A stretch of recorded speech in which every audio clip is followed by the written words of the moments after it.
Today's show is brought to you by Audible. Audible is offering our listeners a free audiobook with a 30-day trial membership. Just go to audibletrial.com/itslayspodcast and browse the unmatched selection of audio programs. Download a title free and start listening. It's that easy. Go to audibletrial.com/itslayspodcast. And I actually have a recommendation for celebrating Pride Month, and that is Her Body and Other Parties by Carmen Machado. We stand.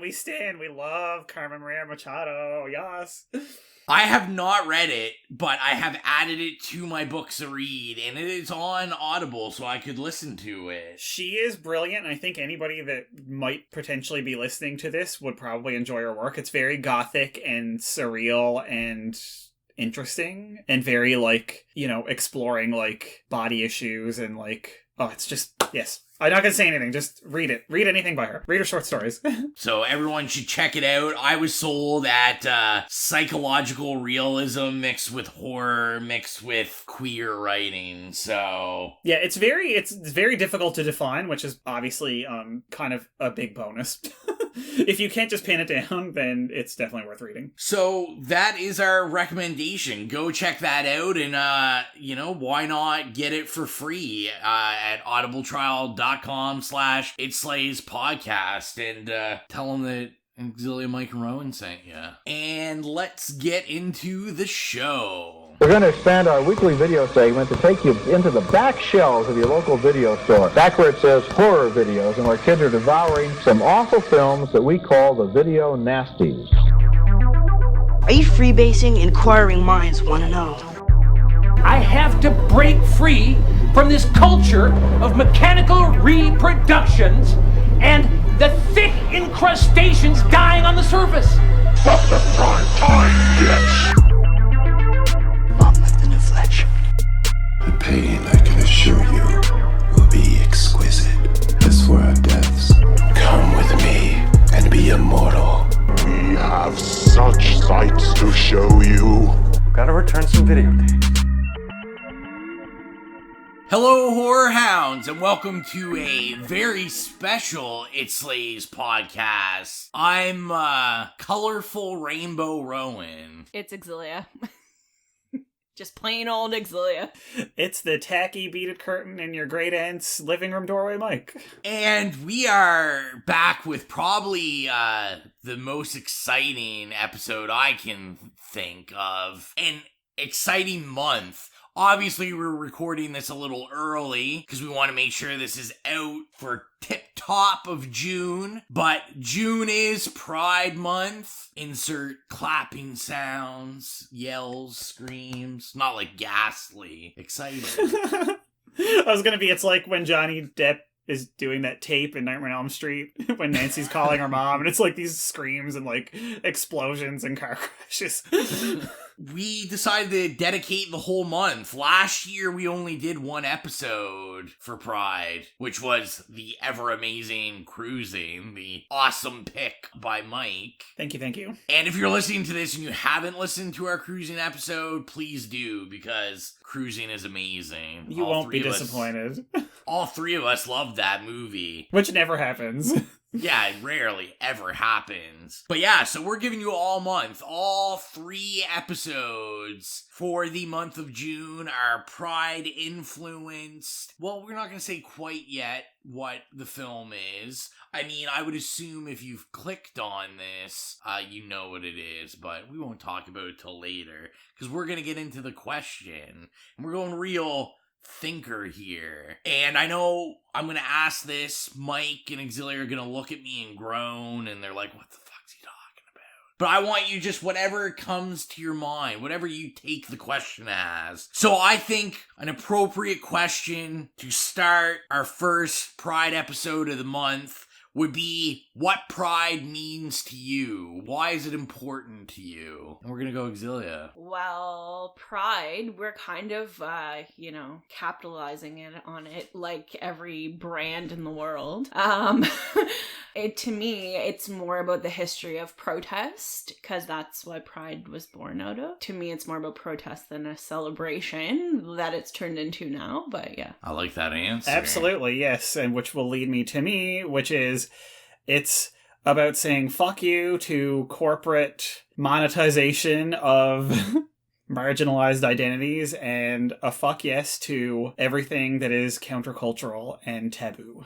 Yeah, I think you guys answered right on point. That was almost exactly what I was gonna say, is I think an important thing for us that I would think the three of us would want listeners to remember is, like, it's great, if you're attending, whether it's in June or other months, that, different places use different months for their parades, stuff like that. Unfortunately, that won't happen this year. COVID, yeah. But as you do any sort of celebrating, also remembering, like Exilia said and what Mike said, what it's really about, and it's a big protest. It's born out of protest.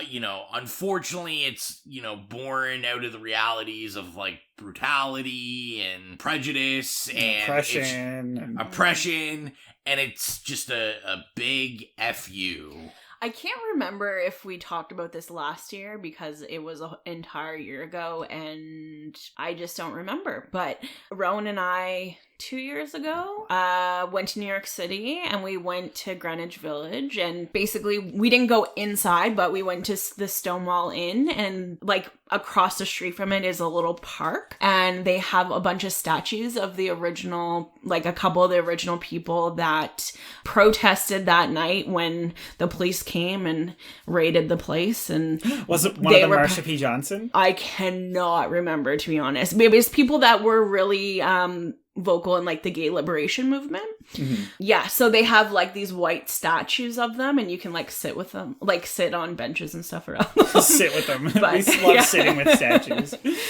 I'll have to look back because I took a bunch of pictures, but and they have like plaques and like a whole like write-ups about everybody and everything. That was really cool to see in person. It was very like powerful to see. It also made us realize that New York is definitely an unaffordable place to live, because that place was like... Greenwich Village was so nice. Probably the nicest part of New York we had been to. No offense to anybody from New York that may or may not listen to this podcast in the future or present, but New York has a lot of garbage on the streets, and Greenwich Village was like pristine. It was beautiful. I will say, I don't travel much, but going there was one of the highlights of my life, and that is the first thing I think of, because it was the first thing I saw when I got out of the cab. When I got there was, I think it was the summer that there was like some protests or something, or maybe like the garbage workers were like on strike. And there was literal 7-foot tall mountains of garbage bags everywhere, and I was just like, oh, this is interesting.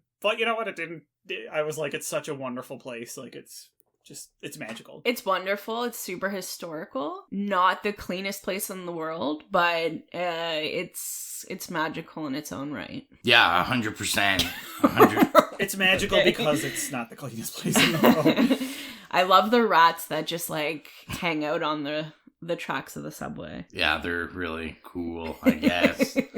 Like we said, like it's a time to say F you, and protest and cause the ruckus. And, I think, a cool thing about what we do with the podcast is, a great way to throw an FU and to protest that people forget is like film. It is art, and it's a kind of art. So we're all month long bringing you these hits from the countercultures. And we thought, since there aren't going to be any, like, parades or anything this year, we had to do it all month long. That's right. And because shipping's terrible, let's all pretend I'm wearing my Closet Monster t-shirt right now. I thought you weren't saying that movie. Yeah, shit, I wasn't going to say the movie. People know I screwed up all the time. But yeah, I ordered a shirt and it didn't show up yet. That's okay, you'll get it in 2021. Yeah. Maybe. I'll get it. I'll get it someday. So, let's officially announce it. This was Exilia's pick, so let's let you announce it. Okay, well, my pick and what you're listening to right now is our review of Closet Monster. That's right, from 2015. Was it 2015? It was released It was- in 16. yeah. Okay. But I think it went to Sundance in 15. I was gonna say, I think it did. I think was it that like trotted TIFF around and- Yeah. circuit of Festival festivals. circuit. Yeah. I say let's get right into the trailer and the bio, because I know we are The biting trailer at is the- actually everything. Exactly.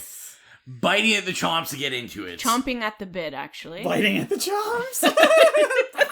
Add another one. Just add another one. So let's get into the trailer and we'll be right back. Can I have a dream, Daddy? It's gonna be super dangerous and super scary. But not, like, so scary that you wake up mom and dad. Ready?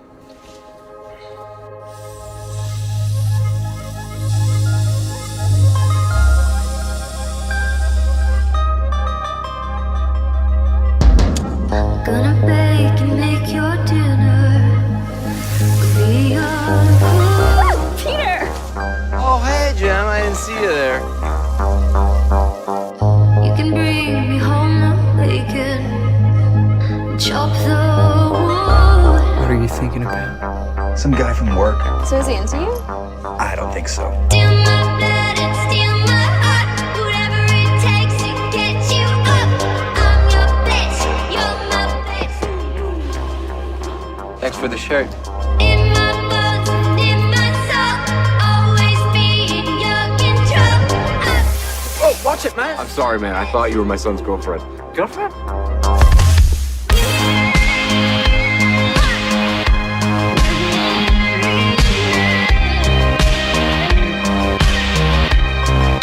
Watch out!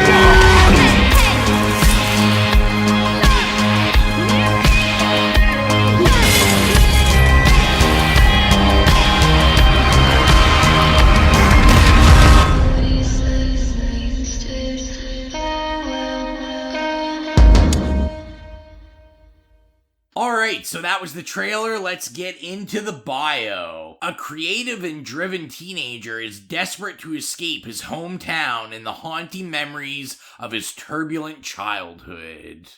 Yep, straight to the point as always. I want to start off as always with our first experiences with this film, or, just, is this the first time we've seen it? And let's start with Mike this time. Well, I feel like most of us are probably in the same boat on this one. Yeah, really. Since we trotted around the trailer to each other when the trailer first premiered. Yes. Over and over and talked about how Yeah. much we wanted to see it. And then because it's a local film, or it was a local film to all of us when we all lived here and it was released. Shade thrown. We shade thrown. I live in the shade. We actually got a small limited theatrical release and we got to see it in theaters and it was a wonderful magical experience and I wouldn't trade it for anything. Yeah, you go ahead, Exilia. I bawled my eyes out. Yeah, I weeped like a man. I remember, I had just made the decision that I wanted to move to Toronto, the 2 days before we watched this.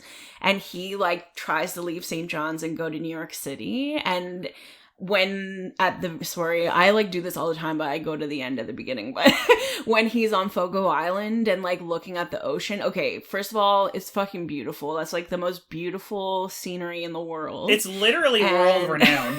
Artists Yeah. and celebrities and politicians and dignitaries from all over the world literally Go there. get put on a wait list for 2 years to go to that part of this island. Exactly. We're definitely going to figure out a way to Yeah. get up on that list. It Slaves podcast live on Fogo Island. Yeah. And it was just so beautiful and the whole story I really identified with, I don't know, not the whole story, But I really identified with like that part of wanting to leave and and the yearning. Yeah, exactly. And but also being like sad about it at the same time, and I think that brought me to tears. Yeah, it was definitely very sad. I remember when I first saw the trailer, it was like how I usually see these trailers. I think I first saw it was like 2 or 3 in the morning, a laptop on my chest. I'm on Apple trailers, just like looking at what's new.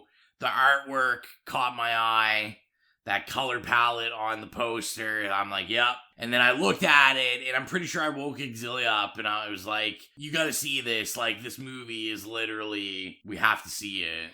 And I was going to MUN at the time, Memorial, as they shout out in the movie. Yes. They don't have a makeup program, by the way, or whatever it is. I was going there at the time, and so Stephen Dunn, the guy who does it, he's from St. John's originally, but he lived in Toronto, or lives in Toronto, and people... I think he lives in LA now. Oh, well, excuse me, sorry.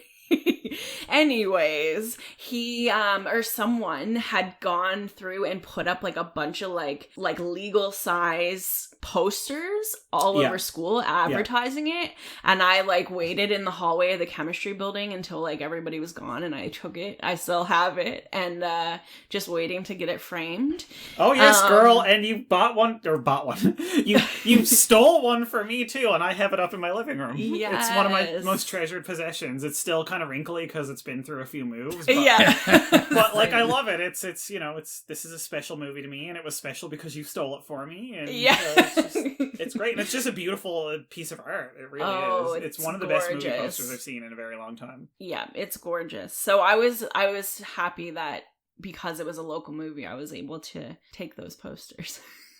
Yeah, and I mean, I was gonna say too, if you haven't, caught the drift of the jive we're laying down, this is like shot in Newfoundland, made in Newfoundland. Yeah, so like I said, it was definitely like special to all of us. I feel like this is the one movie that my review is gonna be totally biased. Oh, embrace the bias. Who are we? We're Yeah, really. Me and Mike are like the last people to judge. I wear my bias on both of my sleeves and my hood and my hat.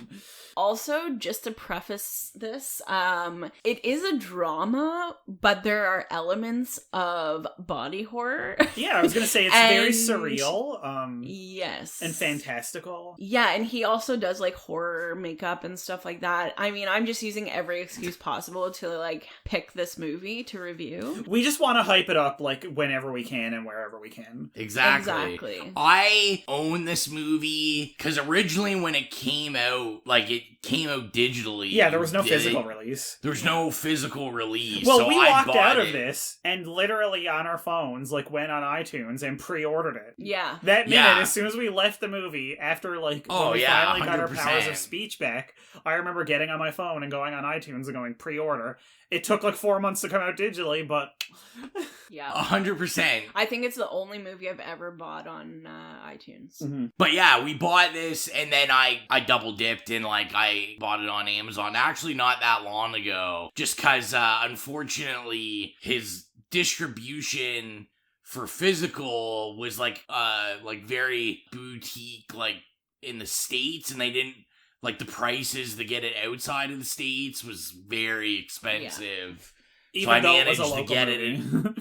Yeah, which makes and unfortunately, so much that's sense. what happens with independent film. Yeah. Like, you gotta take the distribution you can. So before we get into it, this is probably the only time Exilia is gonna be okay with us talking about people that are in the movie, things like that. I'm never okay with that. You gotta support. You gotta Yeah, support. Of course. So, as Exilia said, it's directed by Stephen Dunn. This was his debut film. He did have some short films he had put out. I've never seen any of them. He is a graduate of Ryerson University in Toronto. Boo. Boo, Ryerson sucks. York all day. I was gonna go to Ryerson, okay? There's nothing actually wrong with Ryerson. Yeah, no. We just go to another shitty university in Toronto. Yeah, that's right. So what he's done since then, he actually has a show on the Apple Plus streaming app called Little America, which is, I think it's like an anthology. I haven't seen it yet. I didn't know he did it. I've seen the posters for it, but I think it's like an anthology, kind of like Pulp Fiction-y anthology style.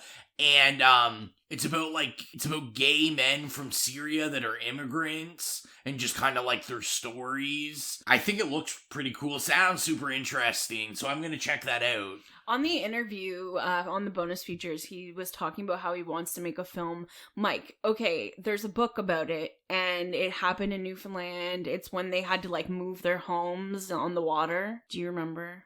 Resettlement? Yeah, but they brought their homes through the water to the other side. Oh, yeah. Are you trying to think of the title of the book? Yeah. That could be one of 20 things. Was it like Bernice Cole Morgan or something? Oh, Bernice Morgan. No. You're thinking somebody else.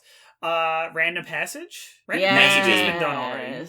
Well, he wants to make a movie about it. He said that's his next, like, big film, is he wants to do, like, a story about a family that is moving their home, resettles, across the ocean, and the whole film, he said, would be in the house, like, on the boat that they're dragging it along the ocean. And it would just be, like, I don't know, it sounded interesting, like...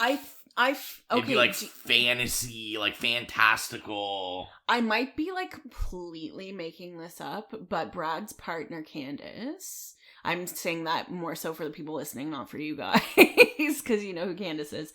She like worked at a museum for that in like when she was growing up, because I feel like it was around Bonavista. Maybe. Oh, more than likely. I hope they Bonaventure? listen. I can't remember. I hope they listen to this episode and they're just like, what? Like, I feel like she told me that. I may be completely making that up in my mind, but who knows? The one thing I did want to get to, that I don't know if Mike had looked into this, but I figured you'd be pretty excited because I remember watching the show. Stephen Dunn is currently writing the remake for Queer as Folk. Oh, it's about time, because, So, I saw that that's his current project right now, is that he is writing a remake of the show. Hopefully it'll hew more to the original British, which was, you know, a limited series, and not, the soap opera, you know, North American version that stretched on for, like, 20 seasons. And that went for a long time. It did. I mean, God love it. It was pioneering in so many ways, but I think obviously when you like try to stretch things out for too long, it gets thin. It never works. No. So let's talk about some of the people in the film. I only have like a few listed because there's a lot of people in this that like it was their only film credit, and I can add. You go ahead. No, you go first. Okay. So I figure we start with Aaron Abrams, who played Peter Madley, so he played the father. He was in Republic of Doyle for a couple episodes. Wasn't like everybody in this movie. A lot of people. Pretty much. Everybody who's ever acted in Atlantic Canada has been in Republic of Doyle.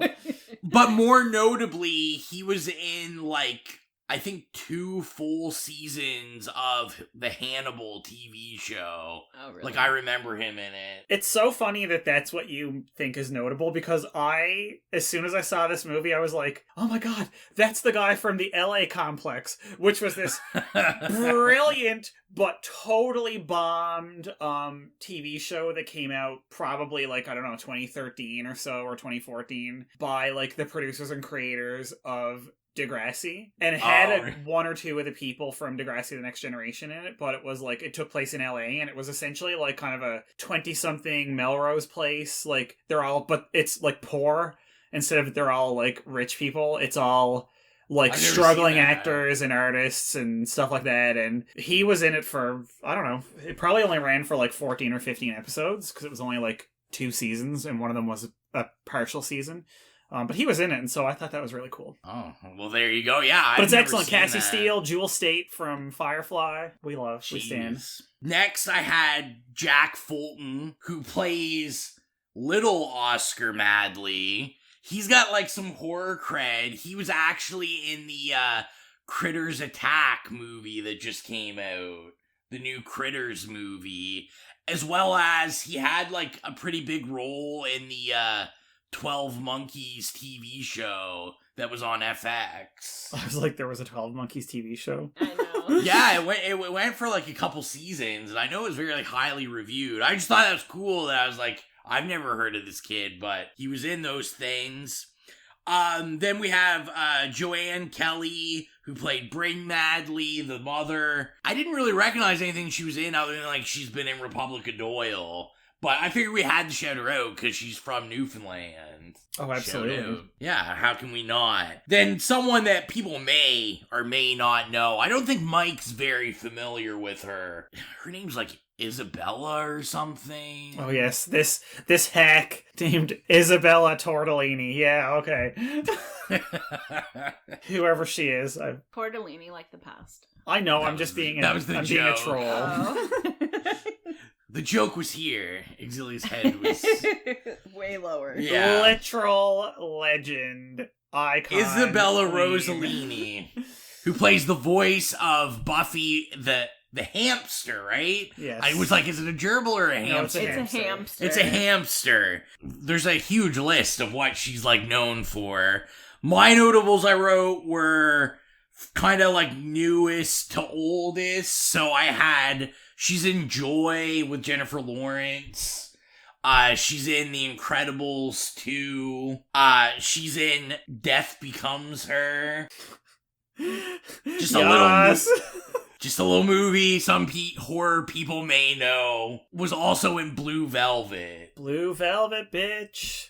Also, her mother is one of the most renowned actresses of all time. Who's her mother? Ingrid Bergman. I don't know. Exilia doesn't know about She was in all of Hitchcock's best movies, like no big deal, okay. Yeah. I still haven't seen an Alfred Hitchcock movie. Anyway, she is like Hollywood, like film royalty, okay? I can imagine. And I saw like she also like won whatever award they give for like her special guest appearance on like General Hospital. She won an award just like for being on an episode. Also, it's notable because of the role that she's playing in this, which is, you know, the like voice of an animal. She did this really bizarre series of shorts. I can't remember if it was maybe on HBO or Showtime or one of those. Probably a couple years before this came out, so it was probably close to 10 years ago. But it's one of the most cool things that I've ever seen in my life, and it was called Green Porno. And they were these little shorts, like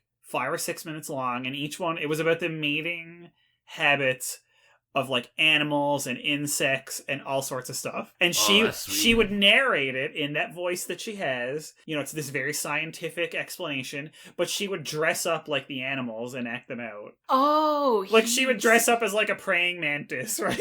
He said that he watched that and that's how he got the idea. Yes. Yeah, it was absolutely brilliant. They're riveting. They're funny. They're horrifying.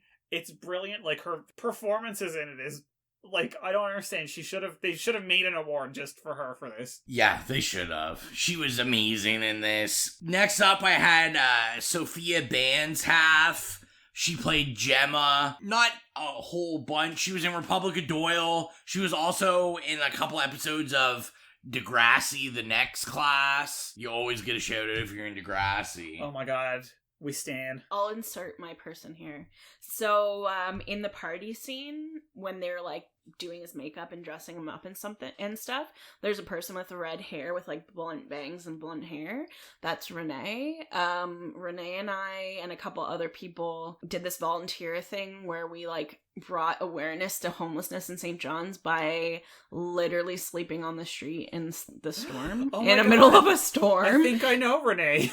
Yeah, probably. And Renee did it for a week and I did it for 24 hours. But that definitely sounds like her.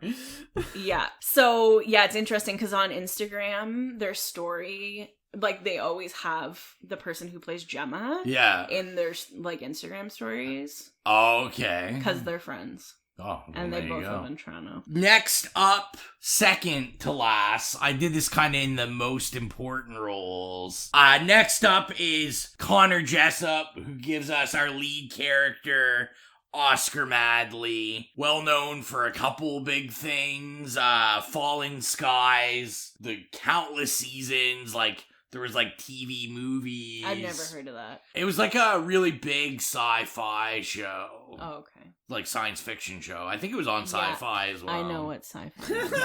I meant, like, Sci-Fi the channel. Rowan, you're mansplaining on a fucking Pride episode. How dare you?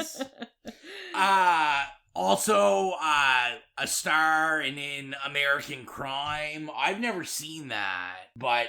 Oh yeah, I think your dad said he plays like a similar character in that show. Yeah, apparently really good. And also one of the stars of the new Lock and Key yes. show. Horror cred. So I'm definitely gonna have to check that out. I like how Stephen Dunn basically just saw him repeatedly playing. What was he even playing? Like he basically said they were something. playing like a tabletop RPG game in like a library at U of T. Yeah. And he was just like wrote the character as he like watched this guy. And he was just like, that's how, and then he was like, hey, want to be in my movie? And I was gonna say, also, like, interesting, I guess, as we're talking about Connor Jessup, that it's, like, cool to factor in that, like, I remember when this movie finally came out, like, Connor Jessup came out when this movie came out. Yeah, that's true. I totally forgot about that. He, like, kind of wrapped it all up in kind of thanking everyone that worked on the film and stuff. I just remember he posted on Instagram, I think, or something. I forgot about that. So, like, it's very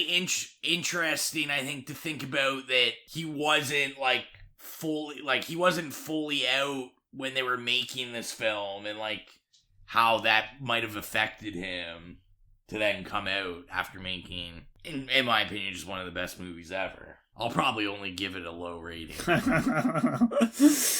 Spoiler alert. Let's get into the most important actor in this film, and that is one Mary Walsh. Mary fucking that plays Walsh. Allison. Mary Walsh with her 2 minutes of screen time is the most important actor in this movie. She was like the chaperone for Angie's like France trip. Angie has lots of good stories. I'm not going to repeat them on this podcast. Oh yes, because her husband is a professor. We don't even have to explain, I think, if you're like from Atlantic Canada, especially Newfoundland, but if you're not, because we have lots of listeners all over the place, Mary Walsh isn't even like a Newfoundland royalty. She's like Canadian royalty. Yeah. I always like heard stories about her coming in and trying to get books on her Kobo or something at chapters. I told you those stories because I was the one who had to serve her. Yes. And everybody was like, oh my god, you could hear her like through the whole store. She'd be like, here's my e-reader and my credit card. Just buy me this list of 20 books. I'm like, girl, you can't do this yourself. I have a picture of me when I was don't get me wrong, I love her. Like, I've gone to see her one-woman she's show hilarious. and everything. Like, I think she's spectacular. I just thought that was funny. No, it is really funny. Well, she used to be on This Hour Has 22 Minutes, and when I was like 8. She still is. Oh, what? Yeah, oh yeah, she still does appearances. Oh, okay. She's not like a main character, though. I mean, she's on it for like 10 years. I know. I'm about to tell you guys this story. So anyways, they had an open house in Halifax for a bunch of like CBC shows, and my mom took me when I was like 8, I think, and I was wearing this like black pleather jacket, and I had my hair like slicked back in a ponytail, and I went, and they gave you like headshots of the people, and you get them to sign them, and you have to like tell them your name. And she was like, thought my name was so interesting. She was like, are you Catholic? And I was like, no.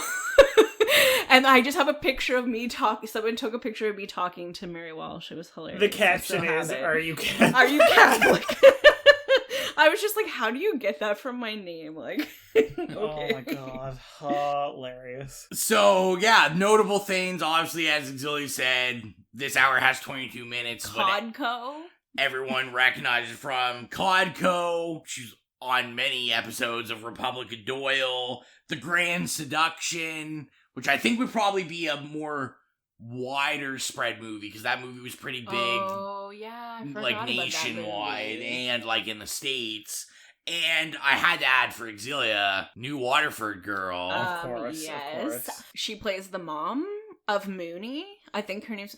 My poppy showed me that movie when I was like 10 or 11, and then we went to New Waterford, and me and my poppy still talk about that movie. It's a great one if anybody hasn't seen it. You might have to be from like the Atlantic Canada to appreciate it, but that's a salute to all our Atlantic Canadians. Well, that movie's actually interesting too, because she's trying to do whatever she can to like escape Cape Breton, like rural Nova Scotia, and it's like that's a very like prominent theme in movies from Atlantic Canada, is to like escape your small hometown and like move to somewhere bigger. Yeah, it really is. And then we come back. And then we always come back. We always come back. Yeah. So let's get into this, guys. We've been waiting. Folks, everybody. gals. Friends and enemies. Y'all. Non-binary identifying people. We have to be all-inclusive. Yes, that's why we say y'all. We always say y'all. Y'all. I say folks. Folks is good too. I love folks. I know what we want to talk about, but I'm holding off for a little bit. Let's start with favorite scene. Our tried, tested, true first question. Exilia, favorite scene. Okay, well, as I normally do, I have 3 favorite scenes. Jesus goddamn Christ. I actually have 3.5. I love every scene that is filmed in a place I've been 1,000 times. Like the scenes that were taken in the Merry Meeting, or done in the Merry Meeting fucking Sobeys and liquor store parking lot. Yep, oh yes. The scene that was down on Bishop Fields. Your bag is melting, and I'm like, bitch, like they use paper bags here, okay? Yeah, I know, that's why I thought that was so weird. They have Bishop Fields Elementary School. Yeah. Me and Rowan used to live on that street, and pass the graffiti and everything every time we went to... What was it called? Moo-Moos? Yeah, Moo-Moos. Legendary. Delicious homemade ice cream. If you're ever in St. John's, check it out. Kings Road. And the whole building is painted like a cow. Yes. The graveyard behind Sobeys. Yeah, like everywhere. I loved everywhere that I've like lived and went to. That was like my grocery store, so I thought that was cool. Anyways, I'll get to my favorite scenes. So the first one wasn't. I thought you were listing off your favorite scenes. No, oh my god. My favorite scenes are the whole party scene. I love that whole entire thing. I love the scene when at the end he comes back to his house and his mom comes with him and his dad's there, and like they find out that Buffy, or he finds out that Buffy died, and he like takes that fucking like thing that like out of his stomach, and like you think he's gonna like fucking beat his dad with it, but he just hits a birdhouse or something, mailbox. And I love like the music. I really like that scene, and then like the Fogo Island scene, because it's so beautiful, absolutely breathtaking. It's just like gorgeous and just like wordless, right? It's just this like stretch of like just beautiful. It's just like visual sumptuousness. Yes, and the architecture of that, like that artist residency. I think that's actually where like famous artists go to do residency. It's not just like anybody. Oh, also... You have to be on, like, a It's Slays podcast level to be booked there. Anyone from Fogo Island that wants to listen to this podcast. International dignitaries, go fuck yourself. Yeah. Are you subscribed to It's Slays podcast? Yeah, exactly. Oh, I also love how they went to Fort Amherst, and then in the bonus features, they were like, oh yeah, we went to these places and filmed outside the city. Fort Amherst is in St. John's. I guess they're on the cliffs of the edge of the province out in the Atlantic Ocean. I guess they consider that outside the city. It's definitely in St. John's. For anybody that doesn't know, Fort Amherst is this place where you have to like hop a fence, and then you go down, and it's like an old like war bunker that's like smells like pee and like and like has graffiti. It's like historic, yeah. There's a huge cannon there that we used to climb all over when we were kids and take pictures. Yes. Well, that's the end of the podcast. Exilia just talked about the entire movie. Yeah. No, I'm just kidding. Mike, you go. Favorite scenes? Well, of course, because she has to take every scene in the movie. X already did mention it. And it was the party scene, which is going to surprise literally nobody. And I will say right now, it's hard to, like, pick a favorite scene in this movie because I love all of them. And there's so many, like, gut-wrenching scenes and there's so many beautiful scenes and, like... But I love that one. Partially because this man raided my iTunes library in 2015 and took all the music out of it because everything is like shit that I had on repeat in 2015.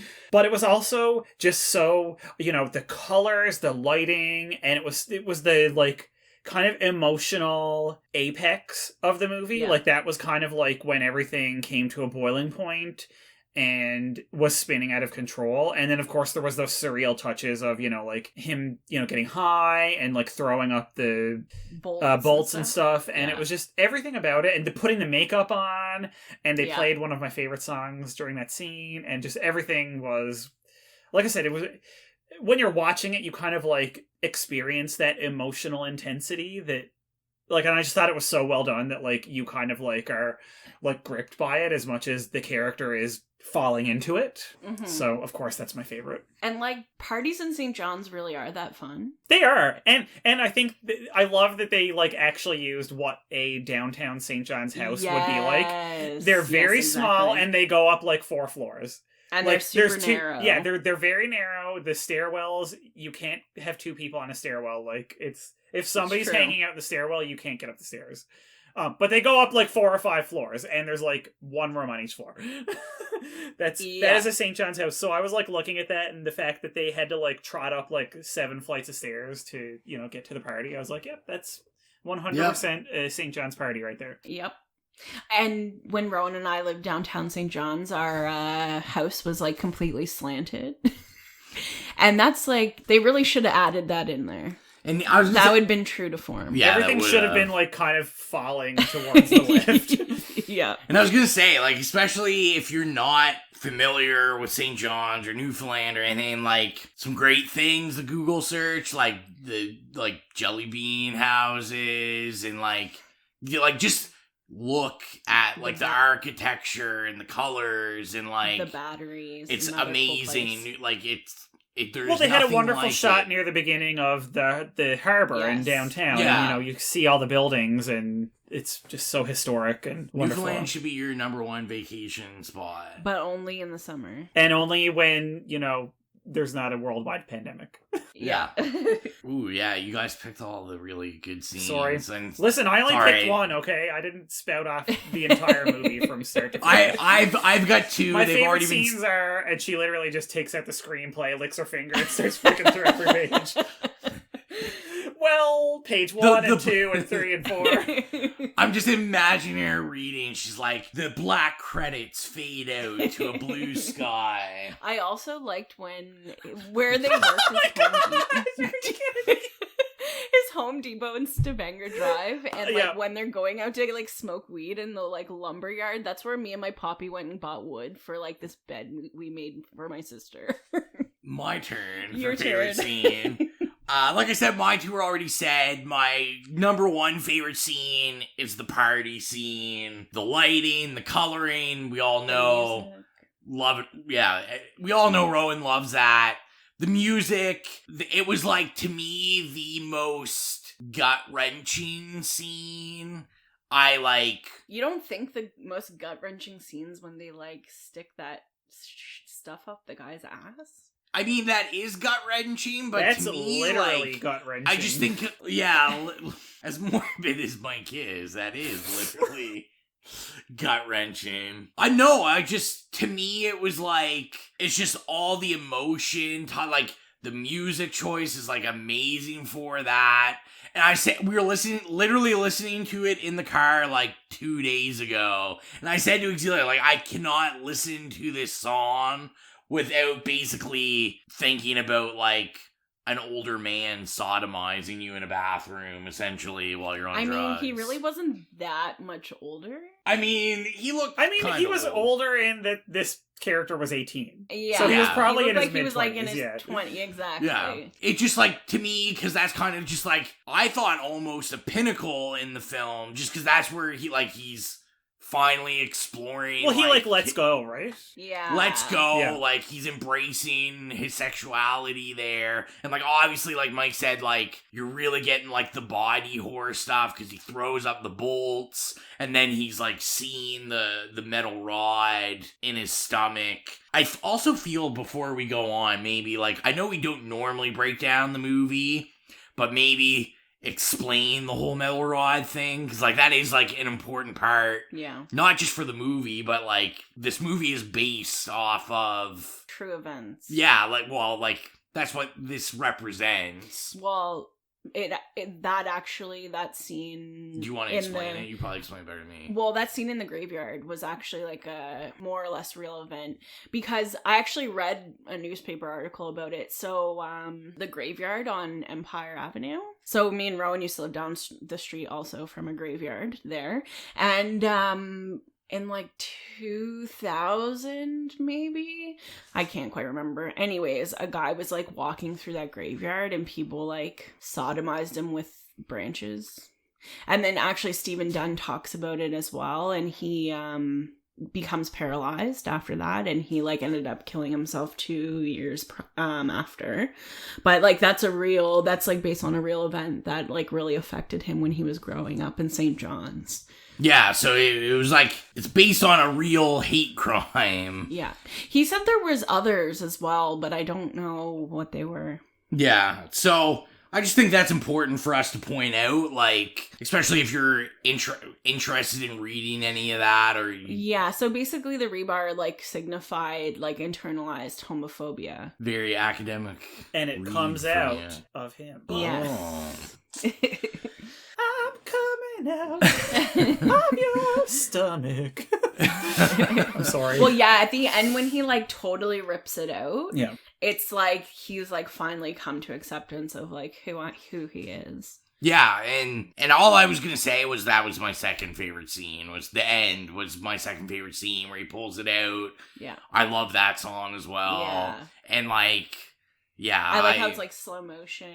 I remember seeing this in the theater. By then, I was like bawling my eyes out. Yeah, it was sad. We were all just looking at each other like, I'm not crying. Oh yeah, it was just like I'm just cutting onions in the theater. Yeah. we're just sitting in a movie theater, like completely flayed open, like all our nerves on the outside, like. The next question, which we normally don't have in here, but let's be realistic. Most of this episode, this is what you're going to hear us talk about. Favorite song of the movie. I'm just going to say right now, I feel like Exilia is going to fucking cheat so bad. Nope, I picked one. Oh, she picked one, people. I love them all, and it was a really hard decision. I guess I might as well just go because I'm already talking. Yes. It was a really difficult decision. Now, I do have like a side part to it, but my favorite one from the soundtrack was Hondo by Beta Frontiers, featuring Becky and Yes. Kovic. Did anyone see the calm in the distance? Said it's way down inside of the other, make a wish for more. But that's like my absolute favorite. But I like I said, I love them all. Actually, when we first moved to Toronto, Rowan, myself, and our good friend Samantha went to this place on the waterfront and like watched Astra perform live, and we were like in the front seat, and it was just like this weird casual thing, and it wasn't very good, and the sound quality was fucked up, but it was just like awesome because it was Astra. And then Rowan and I went to, was that the Mod Club? Yep. And we saw Tishi, and again, I was like standing right in front of the stage, and we met her afterwards, and we're like, oh, we heard of you from the Closet Monster soundtrack. And then we're saying how we like lived in St. John's. She was like, did you travel all the way from St. John's to see my concert? And we were like, no, we live here. I should also mention, because I don't know if we've ever talked about this, I don't know if you guys noticed, because you said like, oh, we saw Astra. You know that one of the girls from that did the whole score for this movie, right? Like she's the one who did the the score music. No, not the singer, but the drummer. The drummer with the really cool white glasses, Maya Pastepsky. She's the one who did the score, and they obviously have several songs featured in it as well. That's really cool. Yeah. That's why it is this amazing, like, fucking moody, electronic masterpiece. Austria's amazing. I have their album Future Politics on record, and unfortunately it's spectacular. It got warped when our apartment flooded and nobody told us that it flooded. And anyways, so now when I listen to it, it's like whoa which is really upsetting. You need another copy. I still listen to it. Mike, you're up. Favorite song? Okay, well, I had several choices, obviously, because this is... Oh, who's the cheater now? We all... No, listen here. We all know that for years now, ever since we saw this movie, like, all we do is talk about the soundtrack. Again, it's like he raided my iTunes library. Like, 90% of the songs from this movie are, like, shit that I had on all my playlists.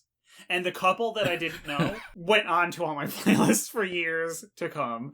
Obviously, every party that we ever had, the three of us, or get together or anything, we would always put Hondo on the fucking soundtrack. Every time.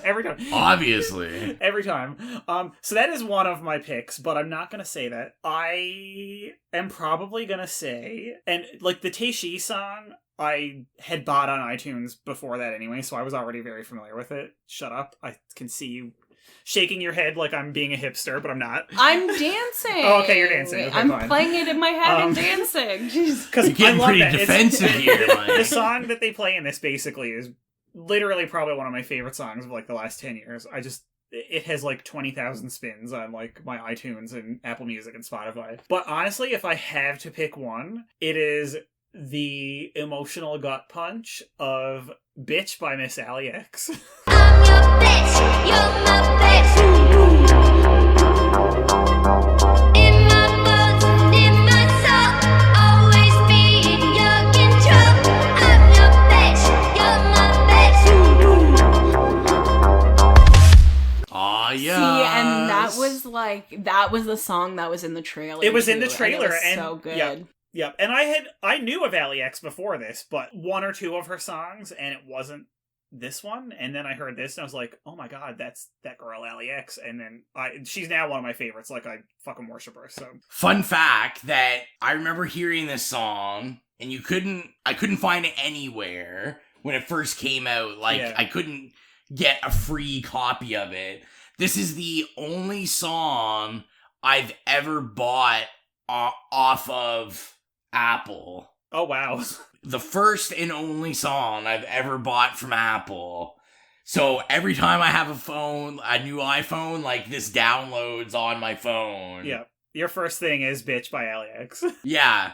And I also really like her. Like, I listen to all her projects when they come out. But I will say, like, I don't think she's ever put out a song I like more than this song. This will always be my favorite. It's a tough one, but this is like one of her masterpieces. And it's one of those that whenever I recommend this movie to people, or show them the trailer and say you should watch this, they always, like, for months or years afterwards, will be like, "Oh, I love that it got me into Bitch by Allie X." I'm like, everybody falls in love with this song because of this movie. So my turn. I'm turning red now. Guys, I'm the Exilia of this moment. We're not surprised by this. I know. So it's a 3-way tie for me. These all have like 500,000 plays by me I just listen to them on repeat. I yell at Exilia daily about listening to the same 8 songs for like a year at a time. I listen to the same 3 songs for like a month, and it's pretty heavy. Well, this is me just like permanently. I'm gonna try to place them in order, but first is Ecstatic Truth, Crystal Fighters. We would want to be alone, everybody all alone, born alone to be alone, we'll stand alone forever, standing on the world alone, learning how to stand alone, I'm the wish to be alone, we'll be alone forever. That's a great one. So that's the song we talked about, like, in the bathroom scene. That's my jam. Like, It's on full blast, like, when I leave work. Oh, yeah, it's that trippy party vibe. Like, I love that song so much. The Tishi basically... Baby, I'll behave if you let me stay. Please don't think that I'm begging you for love. That's still my all-time favorite Tishi song. That got me in the Tishi, and I love Tishi now. But that song's, like, it never gets old. Then I have to, like, this is why I had to pick 3. I had Light Asylum. You love Light Asylum. I fucking love Light Asylum, and their song is just, it's, like, the best. Dark Alleys is the name of the song. Nail me to the cross in the darkest alley. I said the Prince of Peace doesn't have to know about it. Say 3 Hail Marys, turn around, pray about it. I got into Light Asylum because you, after seeing this, got into them and would put some of their songs on our playlists. Yeah, and that got me into them. Yeah, yeah, and like their album, is all good. It's all excellent. Good. Yeah, they're incredible, and like I follow them on Instagram. Like me too. Yeah, they're very active, like in the like trans community, and they're just good. They're just good. Go. Download their discography. It's not even a big discography. I think they only had like 1 or 2 albums, but incredible. Every song is a gem. Well, and let's get out of favorite song. We might as well just talk about the soundtrack. I have the soundtrack on my Spotify as a single thing, and then I have the songs in my daily playlist. As do I. I mean, listen, obviously I do too. And I still listen to them religiously. It's so good. It's so good. I mean, I think I can say it. It's like the best soundtrack of all time. It's pretty damn good. And that's saying something for us, because we usually either walk out of a movie back in the day when we used to live together live in the same city and go to movies together all the time, or when we watch them separately, we always end up talking about the soundtrack. But this was one that, like, far and away exceeded any other one. Like, we were just all obsessed for a very long time. That speaks to it. We're essentially listening to the soundtrack still, like 5 years later, and always. Will I be have 10 years several, later. My Twitch streaming playlist has several songs from this soundtrack on it. Truly incredible. And I think, we've kind of brought up before, and I think it'd be interesting to talk about, as we review the film, is, I know Exilia had asked me about, like, would this film be as good without the sound, like, with not this soundtrack? This soundtrack definitely added to the movie. Well, I think it's part of the movie's, like, DNA. Yeah. Like, you cannot take it away. It wouldn't exist, just like, they're inextricably linked, as far as I'm concerned. I'm not saying that, like, the movie is bad and it's the soundtrack is the only thing that makes it, but like I said, it's all DNA. It's this fucking interwoven unit that it's alchemy. Yeah. It's not scientific. It's just this alchemical fusion that made the pure magic. Yeah, it just works. It just works, and like you said, Mike, like, it just wouldn't. I don't think the movie would exist. I feel that I don't think he ever, like, in none of the bonus stuff on the Blu-ray did he talk about it, but, like, I feel like he had to kind of have written this knowing what the music was gonna be. Like, the music was so intertwined, I think, with it, that it's like he had to know, like, the beats the music was gonna hit. It's really a shame. It's not an incidental thing. They didn't say, like, let's get some hipster in to throw some good tunes on this for cred.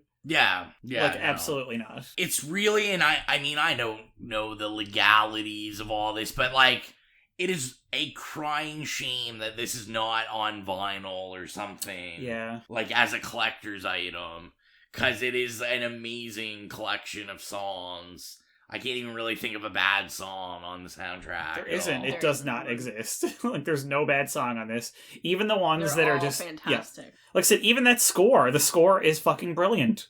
I would just put that on as like a reading playlist. Yeah. Yes. You can listen to it at any time. I used to listen to it to do all my work because it's just like, first of all, it's just like a nice beat and it's just like, I don't know, it's not like but yeah, it's just exactly. You can, yeah, it's just a good vibe. Yeah, it's incredibly, incredibly good. Yeah, and let's like, we talked about our favorite scenes, we talked about our favorite songs, the soundtrack, like, let's get some more into this movie. I want to talk about this movie. Okay, I have a comment. Yes.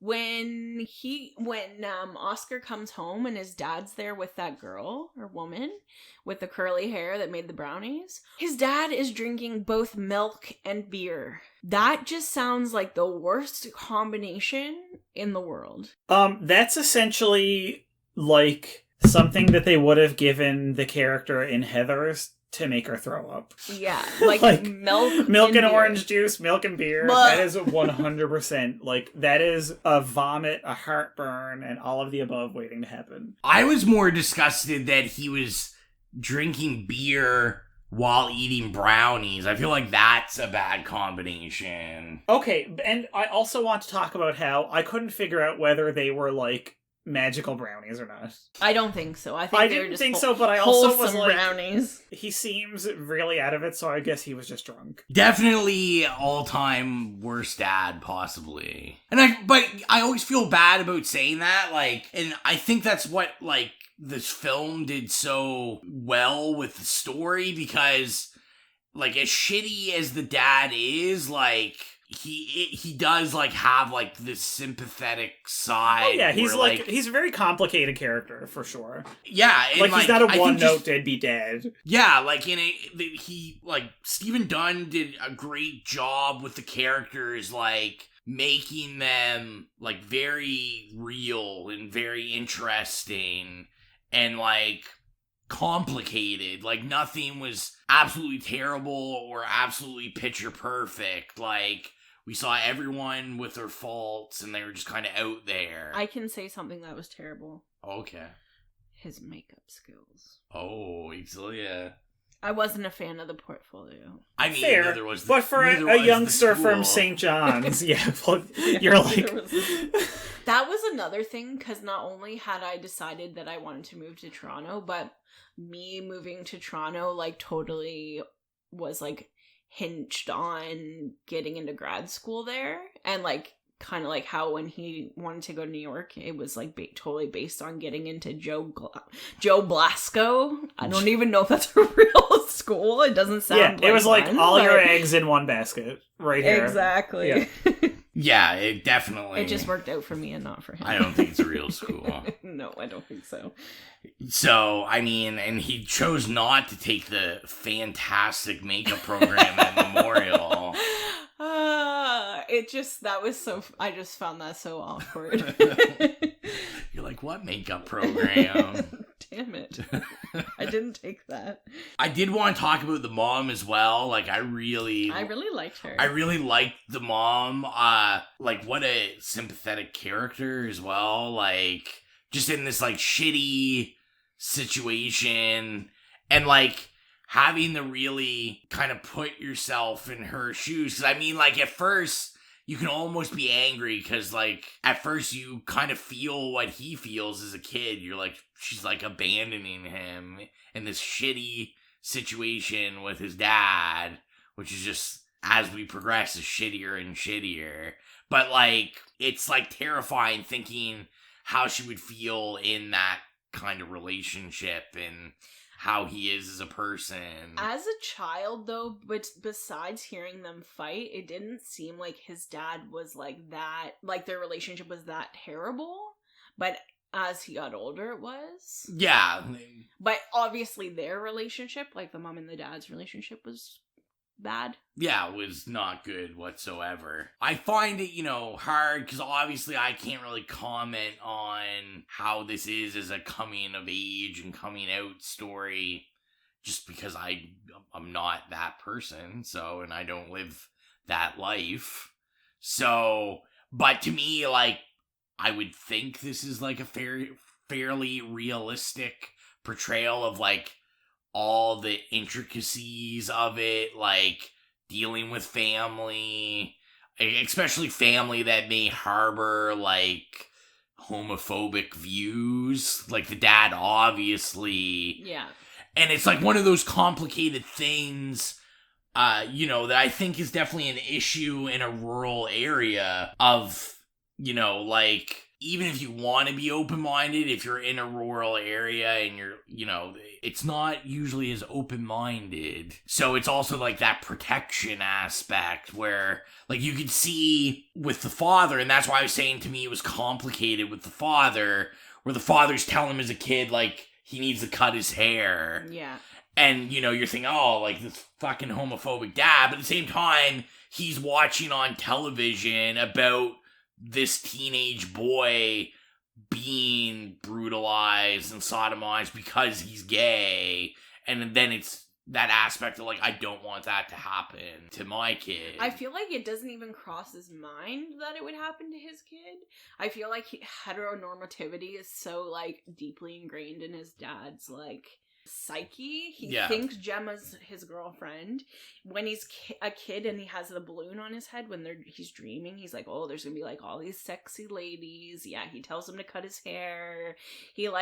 He just, very much, like, sees heterosexuality as, like, the norm. The default, yeah. Yeah. Yeah, and like I said, like, that's just kind of my thoughts on it. Like, I don't know, does anyone want to throw other ideas in the air? No, well, I mean, you're right, because it doesn't kind of follow the same story beats that a lot of shittier, lesser movies do. Even, like, more mainstream, like, Hollywood-y type stuff in terms of, like, the coming of age and stuff. So it's not, like, this linear... It's kind of all over the place, Yeah, no, very much so. I love the whole story with, like, the guy, I don't even remember his name. Jacques. No, it wasn't Jacques. I can't remember his name either. The sweaty home guy hardware. From Montreal. Yeah, from Montreal.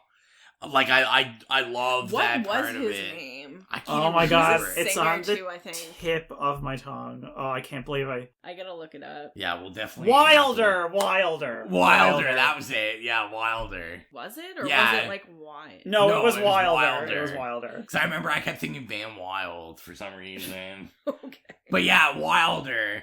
And I loved him as a character. Like, I loved the whole, I'm going to, like, Amsterdam. No, Berlin. Oh, Berlin, that's what it was. He's actually from Paris, interestingly enough. And then, and I love, like, that. I love that part of the party scene where they're, like, laughing, and they're like, no, he's just going to his parents. He's going back to his parents' house in Montreal. He was born in Paris, but grew up in Montreal. Oh, yeah, he's not from Paris. Yeah, he was born there. So and what? He's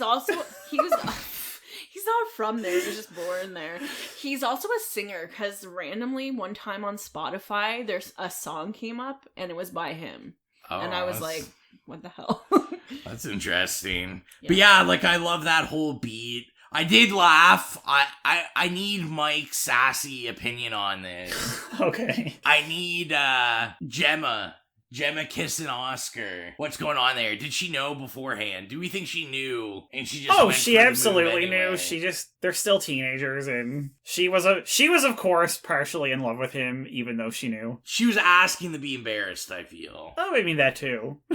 It's obviously. Also, I'd be very pissed if someone's dad squirted me with a hose.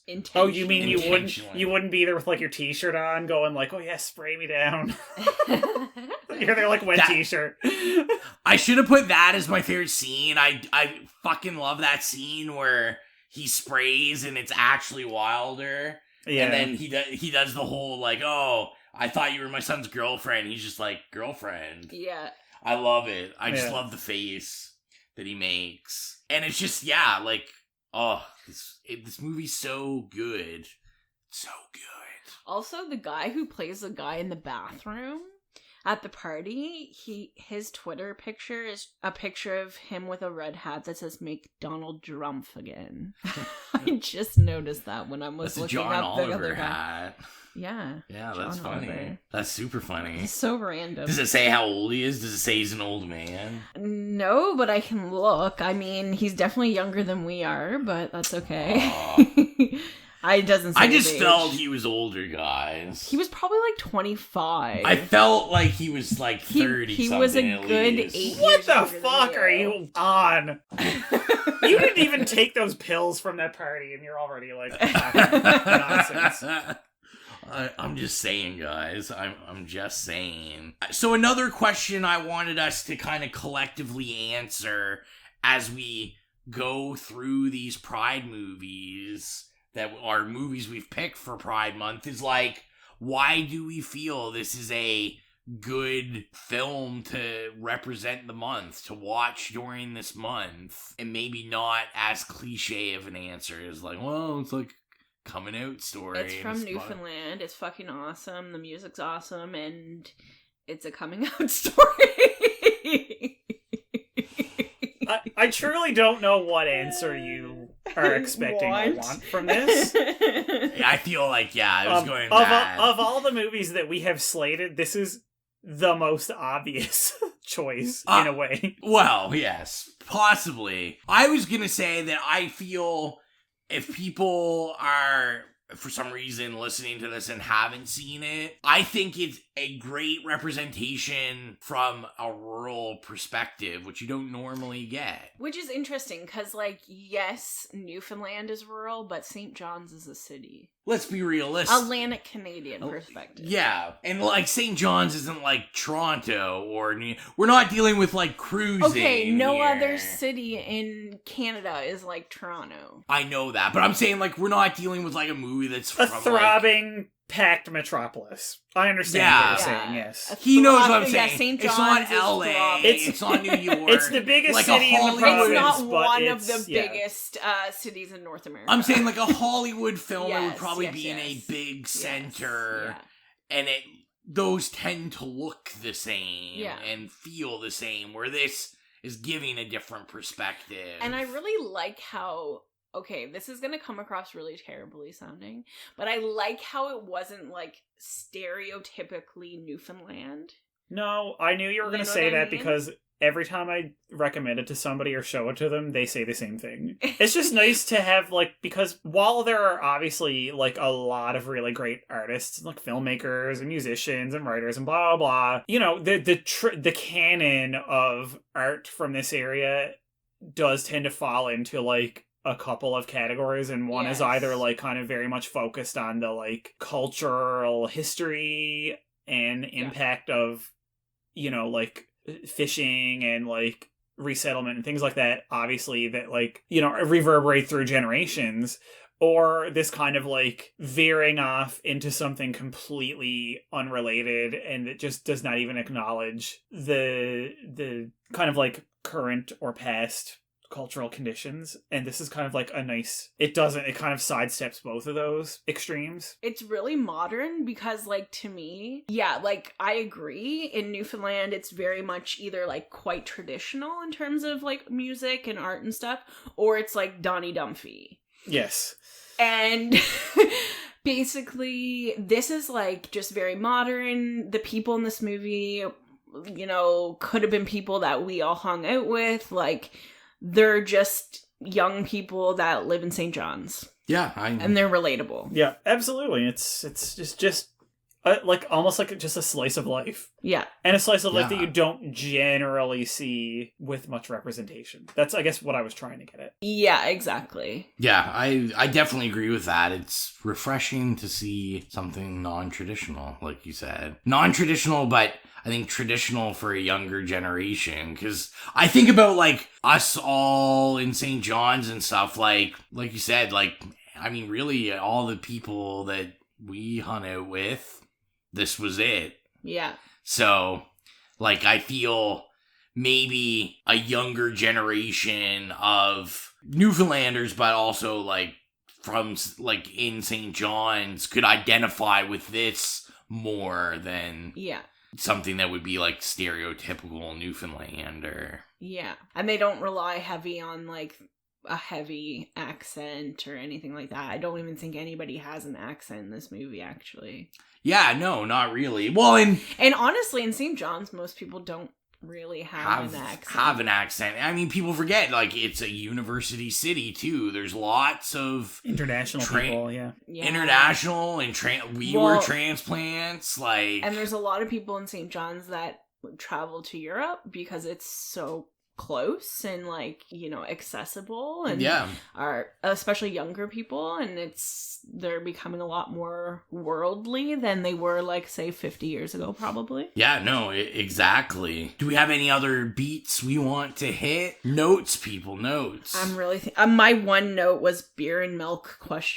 And I already covered that, so I did want to talk about Buffy for a little bit. I mean, we can't just ignore Buffy. Oh, why would we? She's a queen.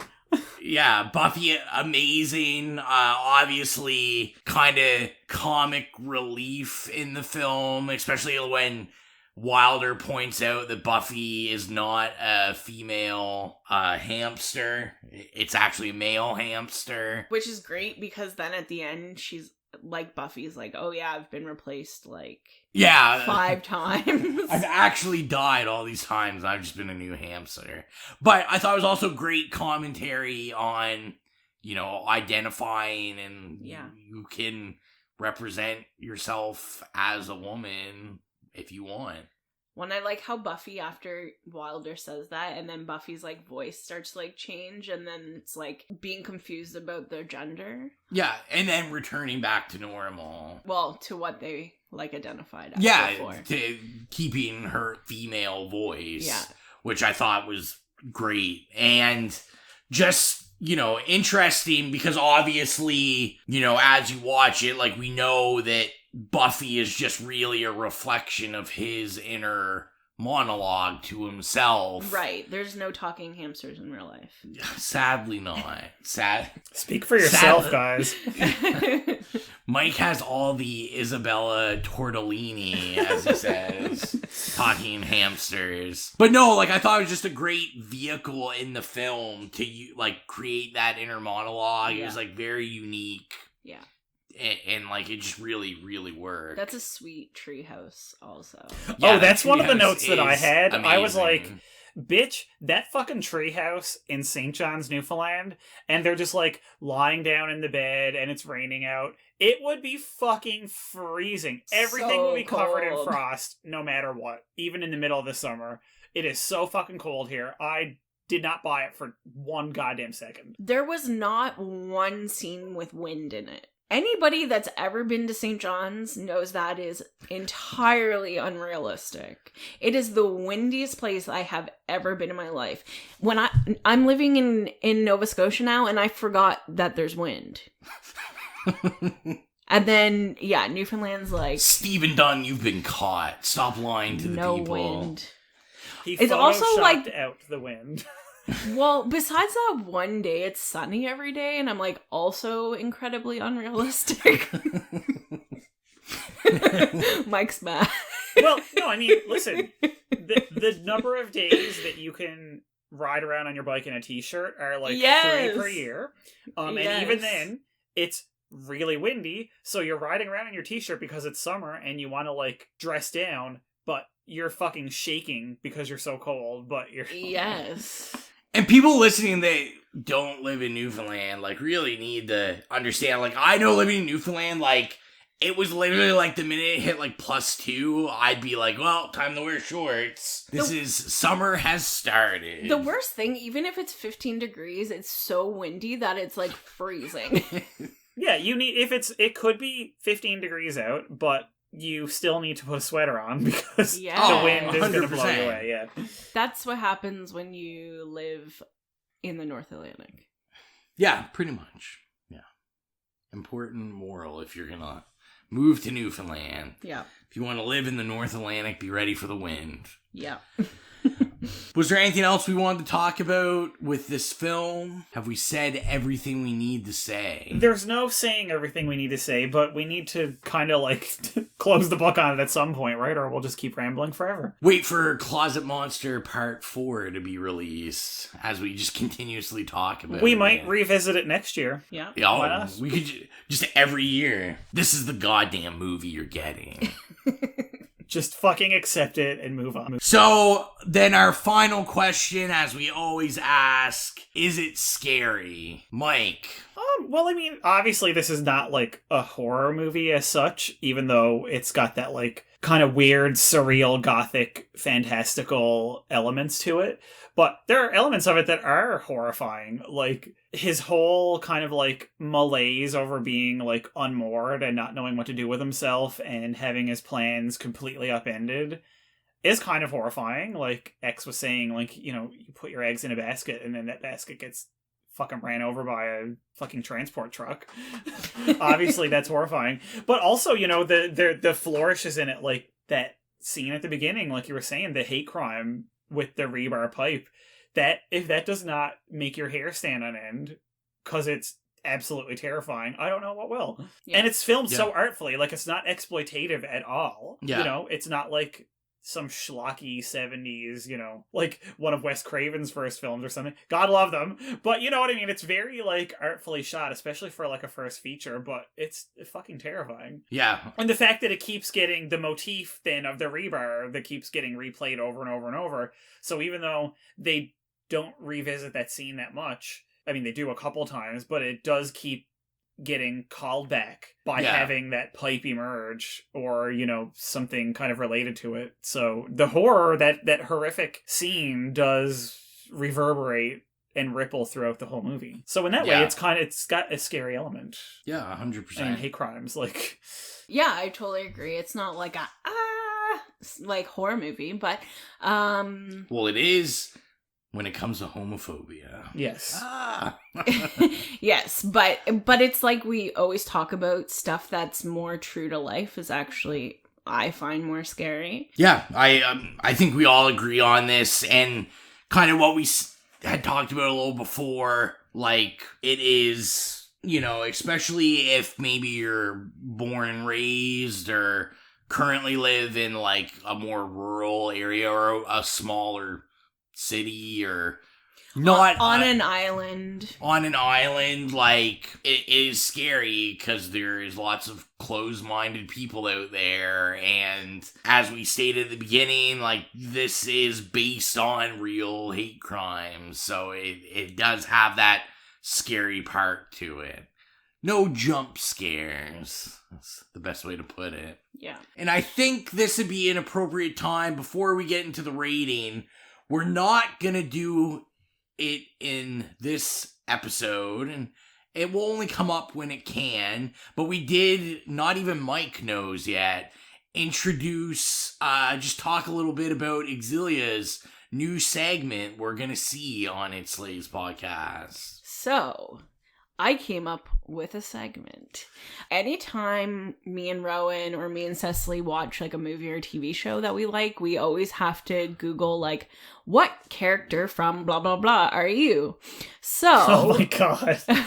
For the movies that have available quizzes, the three of us will be, prior to recording, we are going to be taking the quizzes and independent of one another, I assume. Yes. Yep. Do not discuss your results.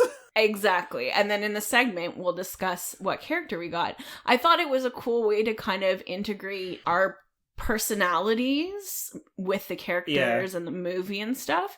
And I do it anyway on movies that have quizzes like that, which are a lot.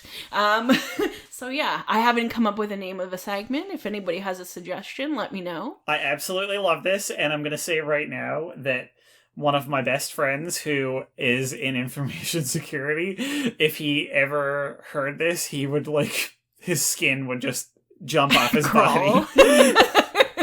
He's whenever I'm around him and I'm like, oh, I just got, like, which Heather's character are you? And he's like, don't fucking do those stupid quizzes. They're just mining your data. Isn't everything you do on the It's internet true. He's like, don't even. mining your If you data? go on a website that has the Facebook logo on it anywhere, your data is all now being collected by Mark Zuckerberg. Congratulations. Yeah. I was like, okay. Well, he's watching me through my fucking camera on my computer and my phone anyway, and my PlayStation, so... Exactly. There we go. Let's get into rating this. And you know what? I say just like count of 3, we just say what we rate all together. It's gonna be awkward if one of us rates it. Well, I think the awkwardness, it needs to be put out front. Yeah, okay. What do you guys think? Yeah, absolutely. Okay. After 3. Okay. So 1, 2, 3. Slay. Obviously. 3 slays. We knew this was gonna happen. A triple slay. The seldom achieved Joan of Arc. Triple slay. Exilia, why don't you start first? Your quick blurb on why it's a slay. I mean, I think this whole review is explaining why it's a slay. It's in St. John's. I love St. John's. I lived there for 5 years. It's awesome soundtrack, interesting story. Really I like the aesthetics, etc. What more can you ask for? I like that. I mean, I'll build on that and say the same on all that, and I loved the artful direction. You know, like to me it's sort of like took the local flavor but gave it a kind of a little bit more of a surreal, highly aestheticized appearance, which I love. And obviously the acting and the writing and the soundtrack. Yeah. A total slay. It's masterful. I know, like a lot of people would maybe not agree with that. I'm not saying like, oh, it's the best movie ever made. But I think, and we all saw it, and it I was just hit us in an emotional way. It's a very personal masterpiece. We saw it together. Yeah, it was, it's just a communal experience too. Yes. Yeah, everything they said, I love it. This is probably, I think, like, when I think about, like, coming out, like, coming of age films, like, this is my all-time favorite. Nothing compares to it. No, and it's funny because, like, a lot of people, especially, like, locally, want to sort of default to something that is local because, of course, as you should, you want to support your local artists and your local people and your friends and, neighbors and co-workers. Obviously, you want to support them, but I feel like in this case, it's that barely even factors into it because if it was not very good, we wouldn't have liked it as much and we would not put our weight behind it. But I think it's so well done that the fact that we can see people that we're familiar with and locations where we spend time in it, that's just cherry on the cake. Yeah, exactly. Yeah. Rowan, you said it's your favorite coming of age movie. So would you say you like it better than Moonlight? Ooh. Oh, wow. The hard-hitting questions. I also... The gloves are off. Oh, yeah. I also bawled at Moonlight. Exilia always says that I have a weird thing where I just really like coming-out movies. He likes coming-out movies and movies about teenagers in high school. But another one that we saw in theaters. Yeah, didn't. Yeah, Exilia wasn't with us for that one. No, she wasn't. That was Jill. Jill, yeah, good old Jill. That. Yeah, I like this better than Moonlight. Moonlight would be second place. But yeah, I like it more because of the reasons we said. Like, yeah, we lived in Newfoundland. It has more of a more personal, and yeah, it's amazing. So you know what time it is? It's time to play the budget game. This one's going to be pretty quick because there is no what it costs budget listed. It was pretty indie. I think it was pretty minimal budget to be made. I would say under $1 million.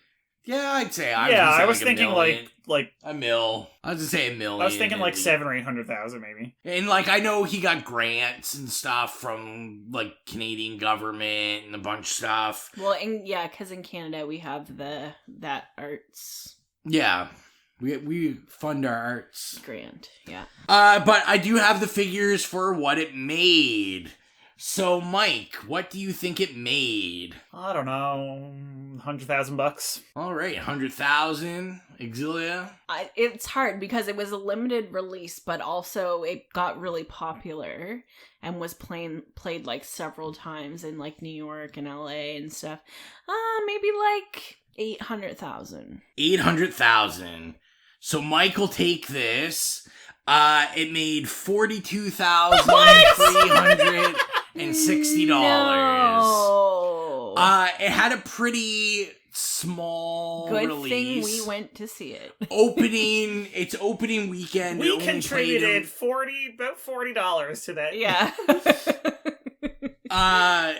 Opening weekend, it only played in one theater. Yeah. And I think it only played in 110 theaters in its total run. Well, we only had it, and it's a local movie for a week, right? It was very much like a specialty. Yeah, and it was part of like a lot of like film festivals and stuff. Yeah. And I don't think they count any of that money. No, exactly. They won several film festival awards. But it did win our hearts, so yeah. It got 3 slays. That's all. A triple slay. Seldom achieved triple Stephen slay.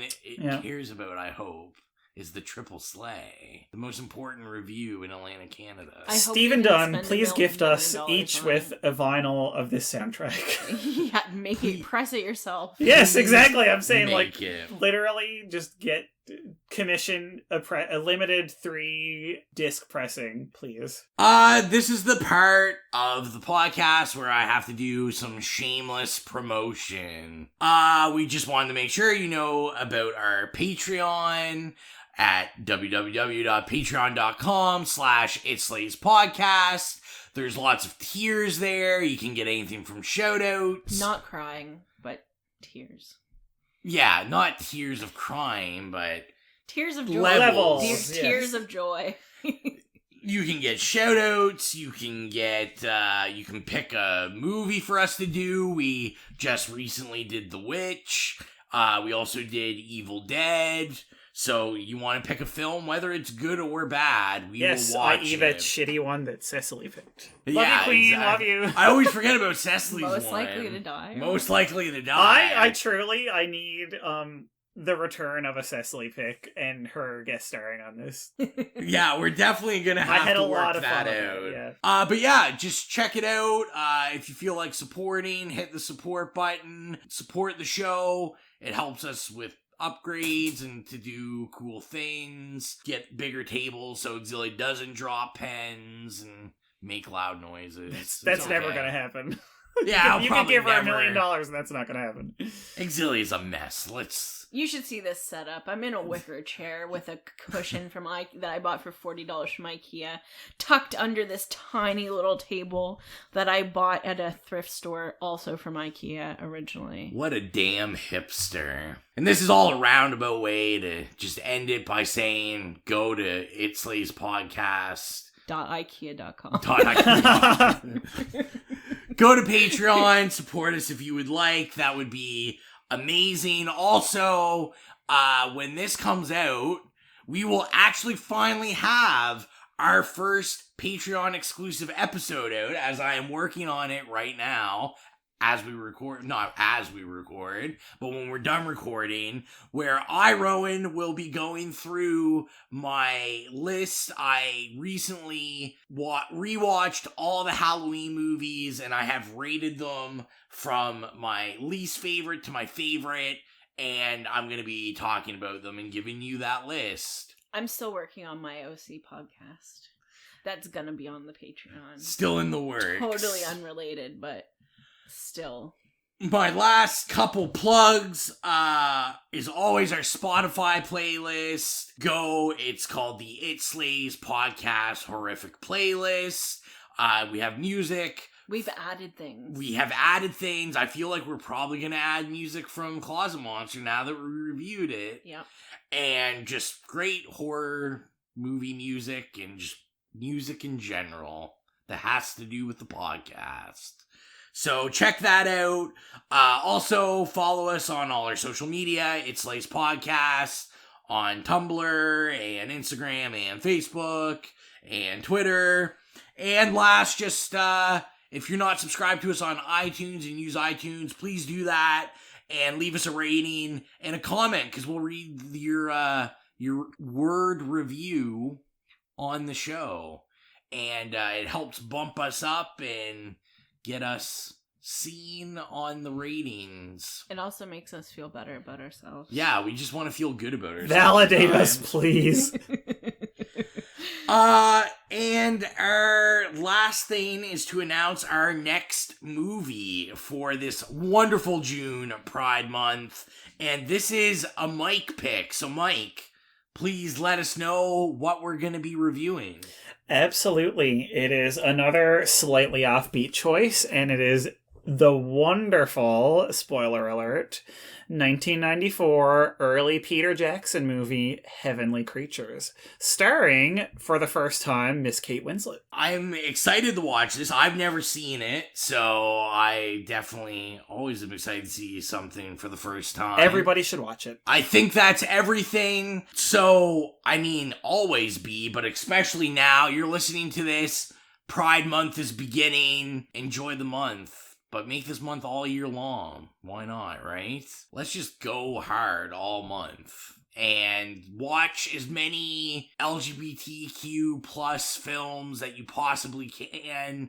Read all of the queer literature, art, look at art, anything. Just follow people on Twitter. Follow people on Twitter, Instagram. Enjoy and celebrate and support what they've designated month. There's also some other, I'll tell you the names the next time, but there's some great horror podcasts as well that are like solely focused on queer films and queer like reviews or commentary. Yeah, and I'll plug those next time. I gotta give them a little plug. Absolutely. There's many of them. I think that is everything. As always, thank you for listening. I am the humble host, Rowan. See you later, alligators. It's Exilia. Bye.